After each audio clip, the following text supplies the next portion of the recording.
আসসালামু আলাইকুম গাইস, আমি এখন আছি মালয়েশিয়া কুয়ালালামপুরের পাশে হান্তুয়া একটি মসজিদ অবস্থিত। মসজিদের নাম আল বুখারি।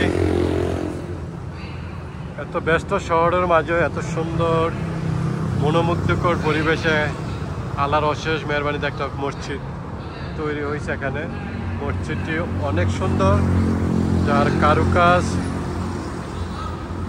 এবং ভিতরে তার গম্বুজ এবং তার সিঁড়িগুলো এবং তার সাজগোজ সাদা কালার পেইন্ট দিয়ে করানো হয়েছে। মাশাআল্লাহ, অপরূপ সুন্দর।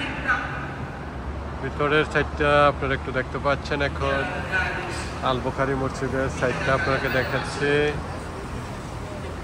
এই ব্যস্ত শহর কুয়ালালামপুর বুকিত বিন্তাংয়ের পাশে হান্তুয়াতে আপনারা যদি নামাজ পড়তে চান এবং এই সুন্দর দৃশ্য পরিবেশ দেখতে চান, আপনারা আসবেন।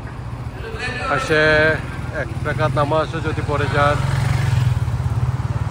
আপনাদের অনেক সওয়াব হবে ইনশাআল্লাহ। খুবই সুন্দর একটি মসজিদ। মসজিদটির নাম হয়েছে আল বুখারি। মাশাআল্লাহ, আলহামদুলিল্লাহ, অনেক অপূর্ব সুন্দর। দেখেন আপনি, এটা শুধু প্রথমের পাশটা দেখাইতে পারলাম, দুই সাইড এবং পিছনের পাশে যাওয়ার মতো কোনো স্কোপ নেই। অনেক সুন্দর একটা মসজিদ। ইনশাআল্লাহ আপনারা সুযোগ পেলে এসে সবাই নামাজ পড়ে যাবেন এবং নামাজ পড়ে সবার জন্য দোয়া করবেন। আপনারা সবাই ভালো থাকবেন, আল্লাহর কাছে দোয়া করবেন।